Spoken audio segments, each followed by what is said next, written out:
할렐루야. 같이 해볼까요? 앞으로 어떻게 살 것입니까? 오늘이 6번째 시간입니다. 사실은 지난달로 끝내보고 싶었어요. 그만하자 싶었는데 한 주를 더 제가 고민하면서 이 말씀을 여러분께 준비하게 되었고 드리게 되었습니다. 그래서 오늘 드리는 제목은 서로 발을 씻어주라예요. 같이 해볼까요? 서로 발을 씻어주라. 발을 씻어주라. 미국의 어떤 성찬식과 세족식을 함께 거행하는 교회가 있었습니다.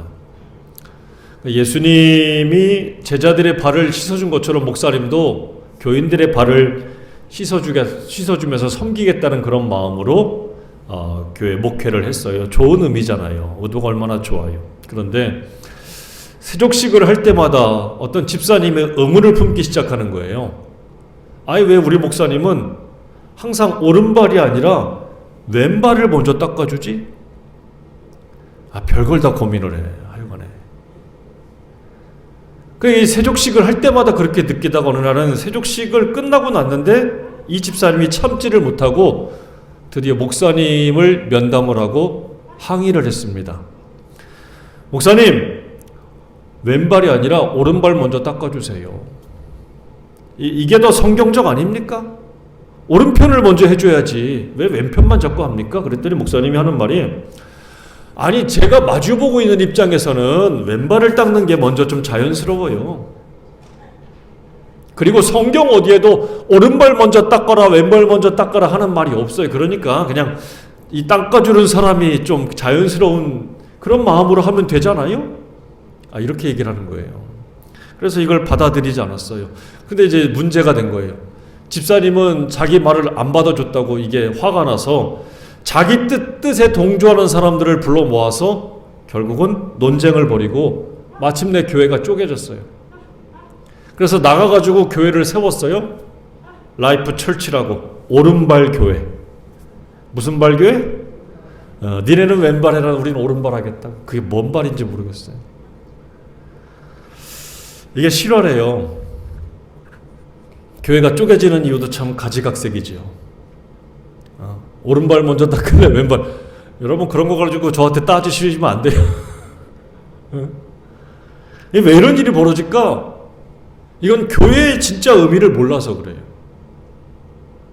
그리고 교인들이 어떤 사이라는 것을, 교인과 교인 사이가 어떤 사이라는 것을 전혀 알지 못하기 때문에 이런 어처구니 없는 일이 벌어지는 거예요. 말도 안 되는 일이 벌어지고 있는 거예요. 오늘 본문에 보면 예수님은 체포되기 전에 체포되기 직전이죠. 제자들과 함께 마지막 만찬을 나누었습니다. 이게 이른바 최후의 만찬이라고 하잖아요. 다빈치가 그린 최후의 만찬이라고 하는 그림인데 예수님은 그 만찬 자리에서 누구를 지목하냐면 당신을 팔 사람이 있다는 것을 얘기하셔요. 야, 나를 팔 사람이 있다. 그게 바로 누구냐면 저기 저 그림 안에 있는 돈주머니를 들고, 잘 안 보이겠지만 이렇게 오른손을 쥐고 여기에 돈주머니가 있어요. 여기 가룟 유다예요. 가룟 유다. 그러니까 유다는 예수님으로 팔 생각으로 가득했습니다. 그런데도 불구하고 주님은 이걸 아시면서도 제자들을 끝까지 사랑하셨다. 13장 1절에 그렇게 나옵니다. 사랑하시되 끝까지 사랑하셨다. 제자들이 어떤 상황, 어떤 상태라는 것을 알고 있으면서도 그들을 사랑하셨어요. 그리고 심지어 뭘 했어요? 발까지 닦아주신 거예요. 이걸 이른바 우리가 이제 세족식이라고 말하잖아요. 그래서 4절과 5절에 보면 저녁 잡수시던 자리에서 일어나 겉옷을 벗고 수건을 가져다가 허리에 두르고 그리고 대야에 물을 떠서 제자들의 발을 씻고 그 두른 수건으로 그들의 발을 닦아주었어요. 얼마나 황송해요. 얼마나 황송해. 제자들의 발을 다 닦아줬어요. 그런데 베드로 차례가 딱 되니까 베드로가 놀라면서 안 돼요. 내 발은 절대 닦을 수가 없습니다. 주님 어떻게 해서 내 발을 닦으십니까? 거절합니다. 자기 발을 닦을 수 없다는 거예요. 왜 그랬을까? 베드로의 입장에서는 이게 이해가 안 되는 거예요. 이거 발 닦는 거 누가 해주는 거냐? 이건 그 집에 있는 최고 막내, 최고 밑에 있는 노예가 하는 일이에요. 하인들이. 근데 주와 선생님이 되시는 분이 어떻게 우리의 발을 닦아줍니까? 이해가 안 되는 거예요. 사실 유대인들의 관습에는 뭐가 있냐면 남의 집에 초대를 받으면 목욕을 해요. 씻어요. 여러분 우리가 깨끗하게 가잖아요. 더럽게 가면 안 되잖아요. 그러니까 씻고 간단 말이에요. 그런데 이 사람들이 깨끗하게 씻고 가도 가는 중에 뭐가 더러워지냐면 발이 더러워져. 왜? 신발이 형편없거든요. 뭐 양발이나 신겠어요. 더운 동네에서. 샌들을 신고 이렇게 가다 보면 어디가 제일 더러워질까요? 발. 그러니까 남의 집에 가면 뭘 닦아주게 돼 있어요? 그 발. 누가? 하인들이. 근데 그걸 지금 누가 하시는 거예요? 주님이. 자, 이런 일을 하는 것에 대해서 베드로는 이해할 수가 없었어요. 아니 어떻게 이럴 수가 있어? 그랬더니 주님이 말씀하셔요. 7절에 보면 야, 내가 하는 것을 너 베드로 지금은 알지 못하지만 이후에는 네가 알 거야 그래요. 지금은 모르는데 이후는 안 돼. 지금과 이후가 다르지. 이후는 언제일까? 부활하신 후 같아요.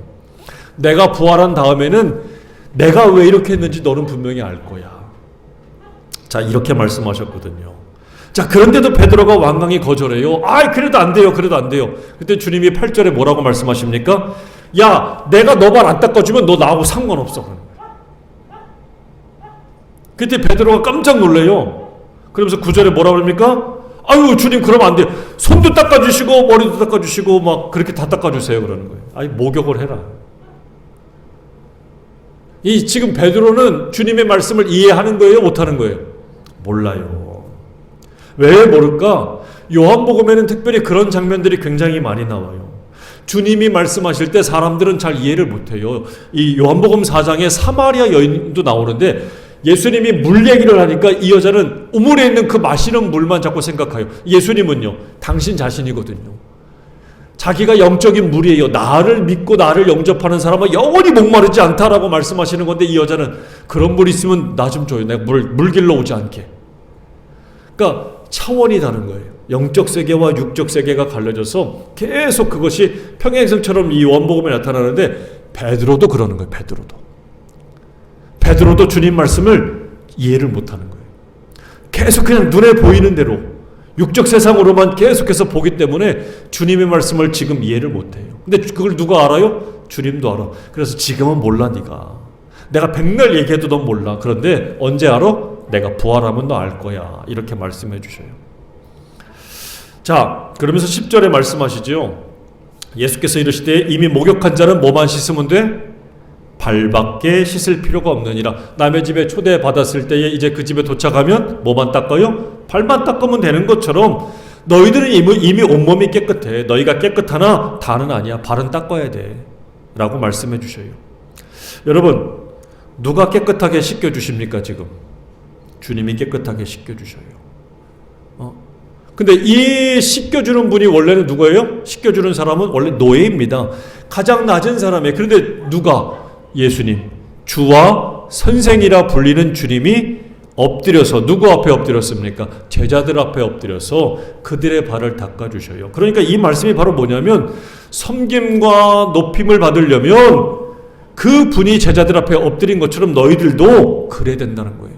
높임을 받으려는 사람은 어떤 사람이 되어야 된다? 섬기는 사람이 되어야 된다는 것을 말씀해 주고 있습니다. 세상은요, 집 밟는 사람이 높임받고 인정받는 사람이지요. 그러나 주님은 뭐라고 말씀하십니까? 엎드리는 사람이, 섬겨주는 사람이 오히려 높임을 받고 섬김받을 것이다 라고 말씀해 주고 있어요. 이걸 이렇게 이른바 뭐라고 얘기하냐면 서번트 리더십이라고 말합니다. 리더가 되고자 하는 사람들은 종의 마음으로 섬겨줘야 된다는 거예요.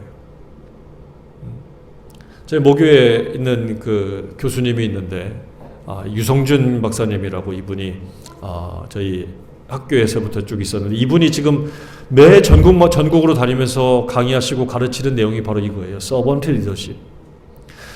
리더가 되고자 하는 사람들은 종이 되는 마음으로 섬겨줘야 된다. 이걸 항상 강조하고 있어요. 근데 세상은 어떻게 되느냐? 물론 그런 사람들도 있겠지만 어떻게 합니까? 막상 높은 자리에 오르기 전까지는 종처럼 섬기겠다 막 엎드리고, 특히 정치인들 선거철만 되면 바닥에 왜 이렇게 잘 엎드려? 그 선거 끝나면 우리 잘 알죠?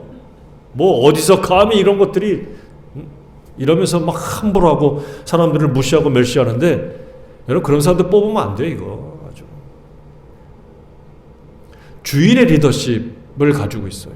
남을 짓밟아서 나의 목적을 이루려고 하는 사람들이 되면 안 된다는 거예요.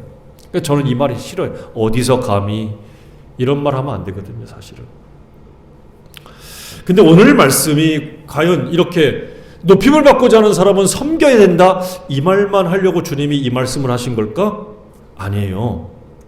오늘 본문의 말씀은 그거 이상의 의미가 담겨 있는데, 바로 뭐냐면 죄에 대한 문제가 여기에 담겨 있습니다. 그냥 섬겨야 된다, 지도자가 되고자 하는 사람들은 그냥 섬겨야 돼, 이게 아니에요. 그거 이상의 의미가 있어요. 바로 뭡니까? 죄에 대한 문제가 있어요. 바로 뭐냐면 죄의 문제에 대해서 제대로 해결받지 못하면 베드로에게 말씀하신 것처럼 너 나하고 상관이 없다라고 말씀하시는 거예요. 베드로는 자기의 더러운 발을 주님에게 보여주고 싶지 않았어요. 그리고 이거 감당하기가 어렵거든요. 근데 주님이 뭐래요? 너의 가장 더러운 부분을 나에게 보이라는 거예요. 내가 그것까지도 상관하시겠다는 거예요. 여러분, 우리가 감추고 싶은 거 있잖아요. 숨기고 싶은 거 있잖아요. 차라리 입 밖으로 낼 수가 없어요. 무덤까지 가지고 가고 싶은 그런 죄와 허물들이 있거든요. 그런데 주님은 뭐라고요? 그거 내놔. 나 너 그것하고도 관계를 맺어야겠어라고 말씀하시는 거예요. 주님 앞에 숨기지 말란 얘기거든요. 베드로는 감추고 싶어요. 주님은 그러지 말래요. 그러면 너 나하고 상관없다고 말씀하시거든요. 자, 그런데 이 12명의 제자 가운데 누가 주님과 상관없는 사람이 되었느냐? 바로 가룟 유다예요. 가룟 유다예요. 자, 그런데 여기서 이제 의문이 생기는 거예요. 아니, 주님, 유다의 발을 주님이 닦아주지 않았습니까? 닦아줬어요? 안 닦아줬어요? 확실히 닦아줬어요? 안 닦아줬어요? 닦아줬어요. 다 닦았거든. 다 닦고 나서 주님과 함께 떡그릇에 손을 넣고 난 다음에 야, 네 할 거 해라 그랬더니 유다가 그때 나간 거예요. 그러니까 유다의 발도 이미 닦아준 거예요. 자, 그러면 죄 문제하고 관계가 있다고 했으니까 유다가 죄 지을 것을 아시고도 주님이 용서하신 걸까요? 아닐까요? 이걸 해결해야 돼요. 주님은 유다가 죄 지을 것을 알고 있었어요. 13장 2절 말씀 보면 마귀가 그의 머릿속에 생각을 막 집어넣거든요. 그러니까 유다가 죄 지을 것을 이미 알고 있었어요. 그런데도 불구하고 주님은 유다의 발을 씻어주신 거예요. 닦아주신 거예요. 그 말은 유다를 이미 용서하시겠다는 마음을 가지고 있던 거예요.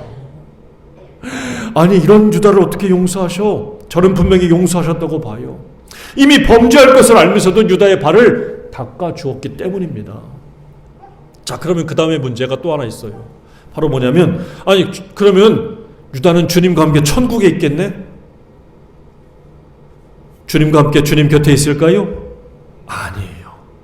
지금 저는 주님 곁에 없다고 봅니다. 왜 그럴까? 왜? 아니, 앞에서는 주님이 용서했다 그러면서 왜 주님 곁에 없는 걸까? 저는 다른 게 아니에요. 유다는 주님이 용서했다고 하는 것에 대해서 확신하지 않았어요. 다시 말해 믿지 않았던 거예요. 주님이 용서해 주었어. 그래서 그의 발을 닦아 주었어. 그런데도 유다는요, 예수를 팔러 갔어. 근데 양심의 가책을 받았어요. 자기가 받은 은 30냥은 노예의 몸값입니다. 그것을 다시 제사장에게 돌려주었어요. 그리고 가서 어떻게 합니까? 아겔다마라고 하는 피밭에서 목매달아 죽었어요. 조금 전에 자기의 발을 닦아주신 주님을 생각했더라면, 자기를 용서할 마음이 있으셨던 주님을 생각했더라면 이렇게 확신하고 죽지 말았어야 되는데 허무하게 자살하고 말았어요. 여러분, 이 똑같은 사람 하나 소개할 게 바로 누굽니까? 베드로예요. 베드로. 여러분, 베드로는 주님이 체포될 때 그 발을 씻겨주시고 나서 체포가 되셨잖아요. 주님이 체포가 됐을 때 그 뒤를 쫄쫄쫄 쫓아가가지고 대제사장의 집 이 마당에 있을 때 거기서 어린 계집종 앞에서 뭐라고 합니까? 나 예수를 몰라. 야, 미쳤냐? 내가 예수를 사람 나 잘못하는 거야? 몰라. 다 굴기 전에 예수님을 몇 번이나 모른다고 부인합니까? 여러분, 이 죄가 큽니까? 작습니까? 그럴 수도 있지? 아니, 자기 입으로 주래매. 그리스도래매. 근데 그 그리스도께서 잡혀가는데 어떻게 뒤에 숨어가지고 쫓아갔으며 그것도 모자라서 모른다고 부인하냔 말이에요. 이럴 수가 있습니까? 제가 느두히 말씀드리지만 소도둑도 도둑놈이고 닭도둑도 죄의 경중에만 차이가 있을 뿐이지 똑같은 도둑놈이요. 아니 유다가 죄는 엄청 크고 베드로가 지은 죄는 엄청 작은 거예요? 아니 다른 제자들이 도망간 건 그건 죄도 아닙니까? 아니에요. 다 죄예요. 그런데 우리가 잘 알다시피 요한복음 21장에 보면 부활하시고 나서 주님이 그런 베드로를 찾아와요. 그리고 뭐라고 말씀합니까? 너 나 사랑하냐라고 묻습니다. 주님이 아십니다. 차마 사랑한다고 말하지 못하고 주님이 아시잖아요. 내가 주님 사랑하는 거 주님 아시잖아요. 내 입으로 차마 얘기를 못하겠어. 베드로는 주님이 자기를 찾아와서 이미 사랑하냐고 묻는 그 순간에 용서를 확신한 거예요. 아, 주님 나를 이렇게 못난 나를, 주님 버리고 도망간 나를, 나만 살겠다고 다시 돌아와서 물고기 잡겠다고 하는 나를 위해서 주님이 찾아오셨구나. 내가 뭐라고 주님이 나를 용서해 주셨다는 것을 그때서야 생각하고 깨달았다는 거예요. 다시 말하면 베드로는 주님의 용서를 확신하고 믿었던 거예요. 베드로는 그거 어떻게 됐습니까? 변화되었죠. 그리고 제자들에게 다시 돌아갔고 교회를 순회하고 온갖 고난과 고초를 겪으면서도 다니다가 마침내 네로 황제 때 순교하고 말았습니다. 다시 말하면 베드로는 주님의 용서를 믿었고 분명히 확신했던 거예요. 요한일서 1장 9절에 이런 말씀 나옵니다. 만일 우리가 우리 죄를 자백하면 그는 밉보시고 의로사 우리 죄를, 유다의 죄라면 유다의 그 죄도 사실 고백했더라면 어떻게 됐을까요? 사하셨어요. 이미 사하셨어. 근데 유다가 안 믿었던 거예요. 우리를 모든 불의에서 깨끗하게 하실 것이라고 약속했거든요. 여러분, 주님이 저와 여러분의 모든 죄를 용서하셨다는 것을 확신하십니까? 믿으십니까? 주님이 나의 죄를 다 짊어지고 가셨다는 사실, 용서하셨다는 사실을 분명히 믿으시는 저와 여러분 되길 바랍니다. 자, 근데 어떤 분들이 그래. 아, 그러면 나 용서받았으니까 이제는 아무렇게나 살아도 되겠네. 이런 분들도 있어요. 밀양이라고 하는 영화에 보니까 아이가 납치가 돼서 죽었습니다. 그 아이를 납치해서 죽인 범인이 교도소에 있어요. 아기 엄마가 예수를 믿고 마음의 감동을 받아서 그 죄수를 만나러 갑니다. 납치범을 만나는 순간에 교도소에 들어가서 딱 그를 면회하는데 기겁하고 말았어요. 기절하고 말았어요. 왜?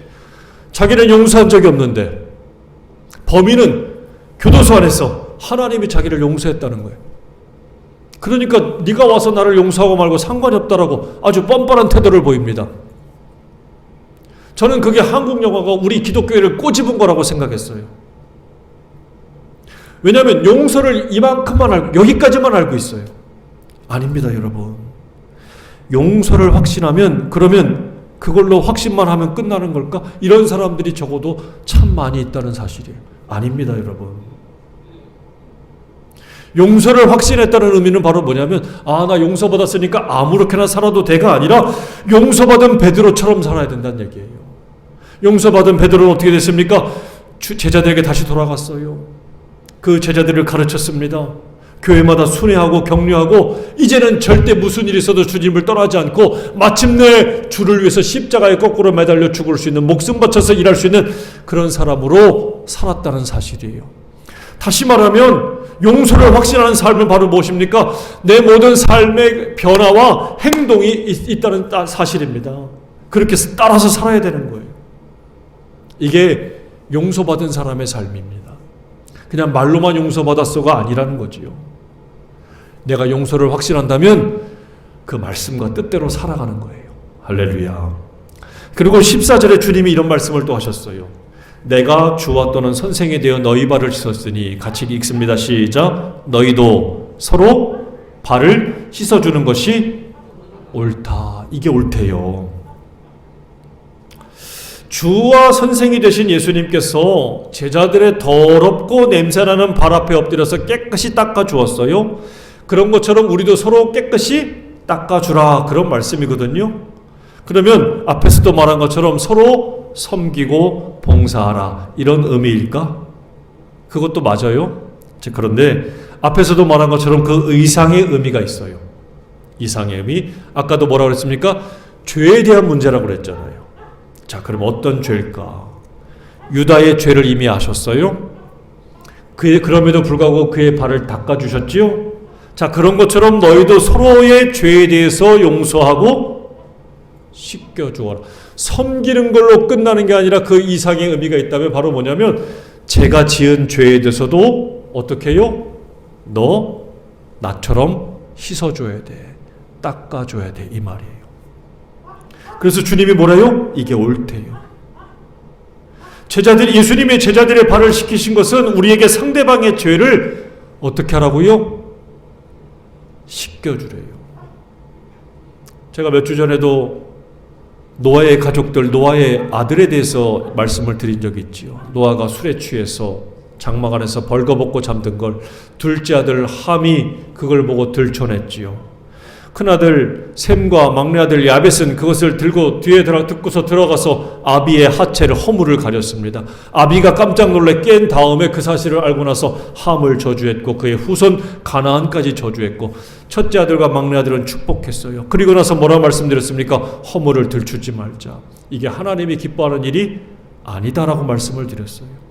오늘 드리는 말씀은 단순히 그 정도가 아니에요.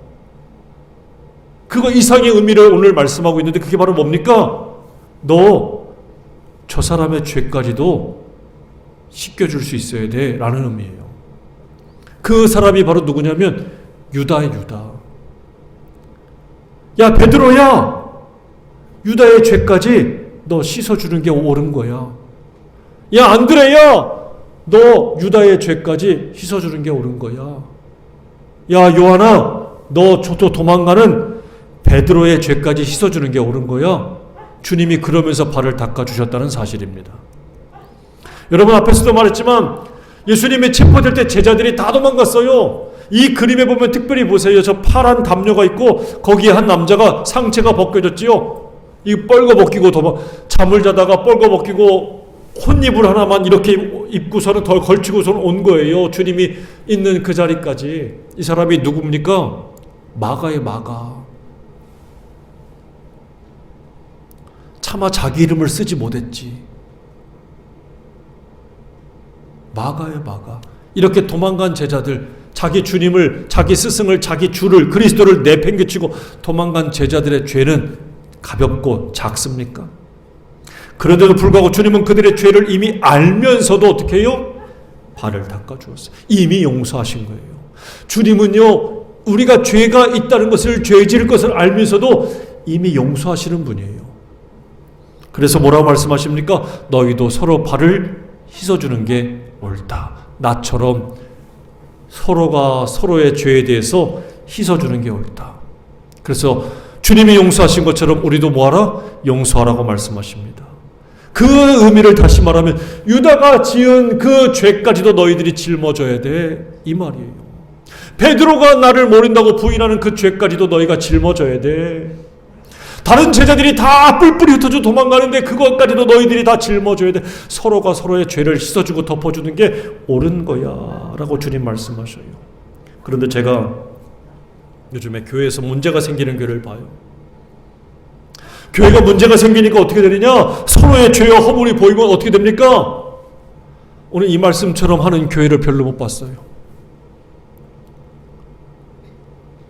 이 말씀처럼 안 하더라고요. 함께 그 서로의 죄에 대해서 짊어지려고 하지 않고 허물, 죄와 들쳐서 쫓아내려고 하더라고요.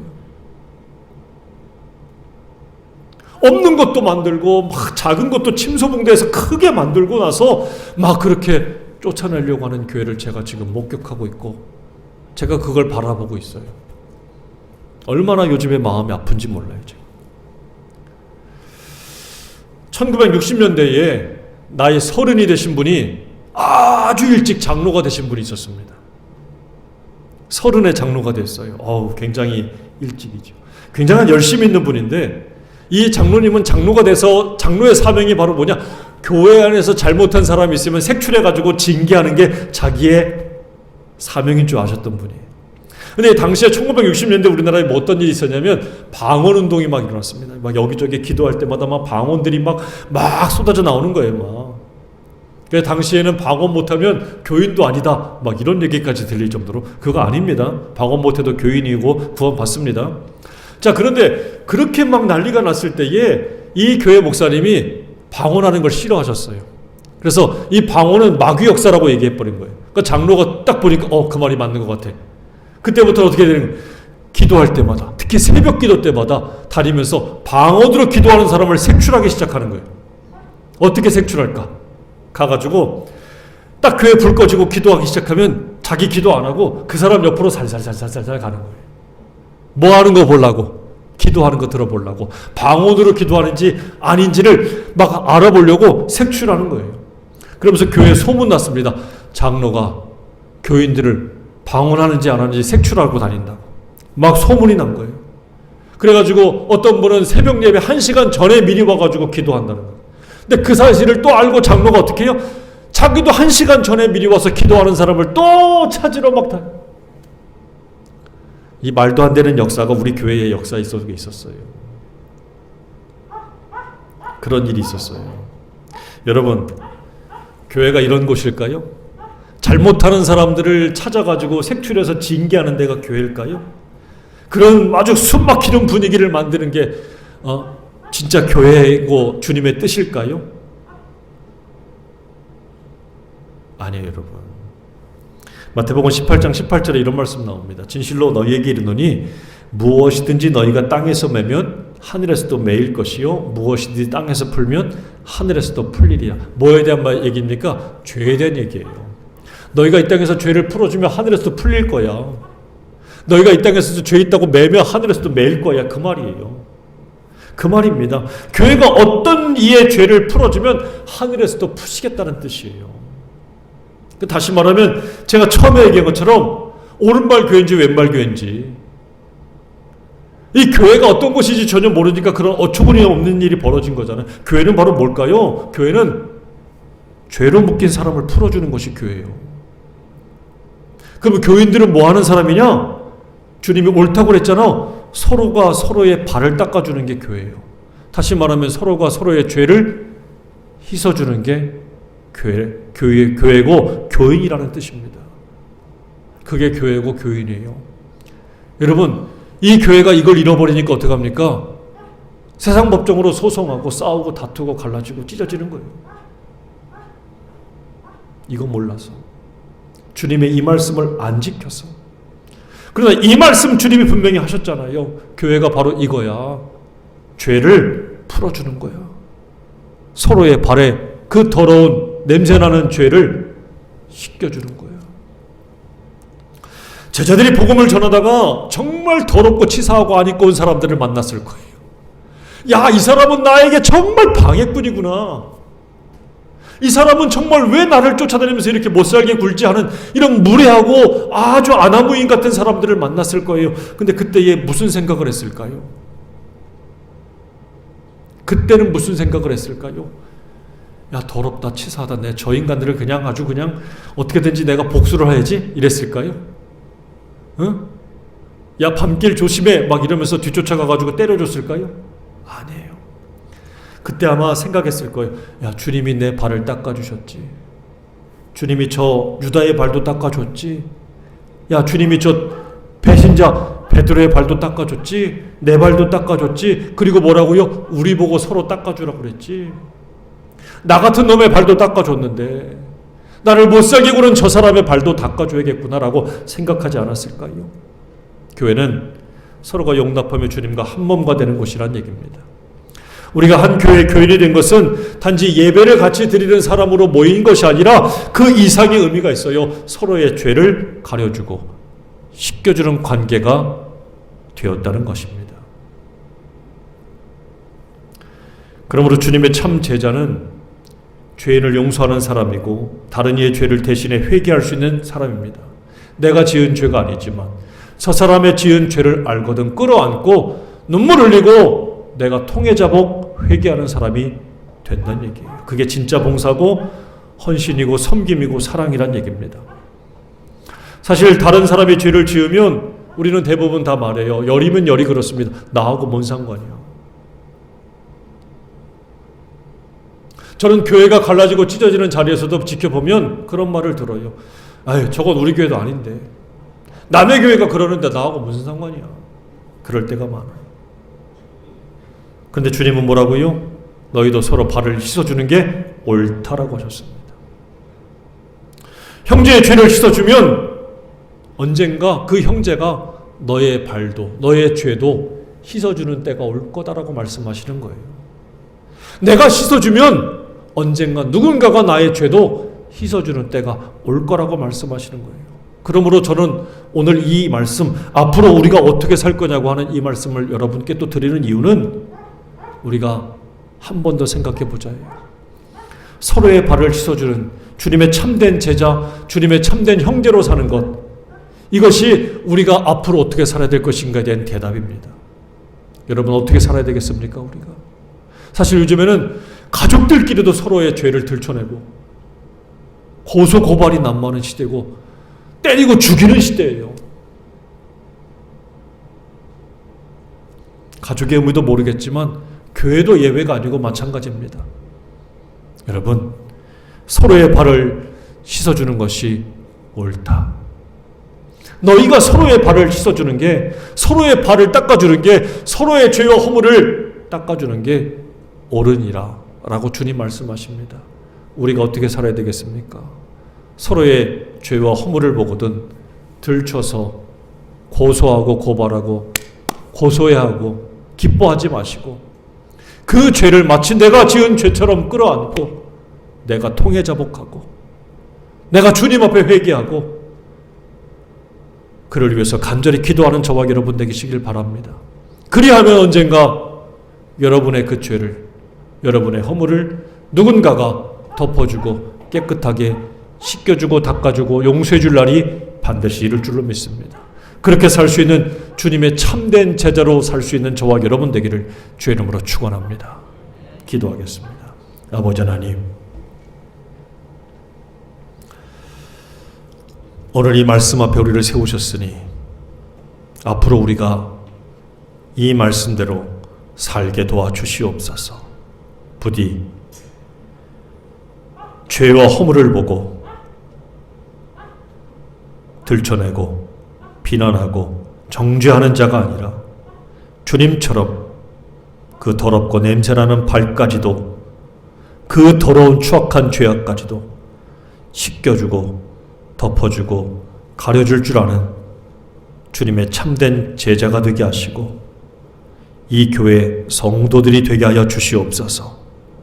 주님이 그것을 기뻐하실 뿐만 아니라 그것이 옳다 하셨으니 그 옳은 일을 우리가 잘 할 수 있도록 주님 도와주시옵소서.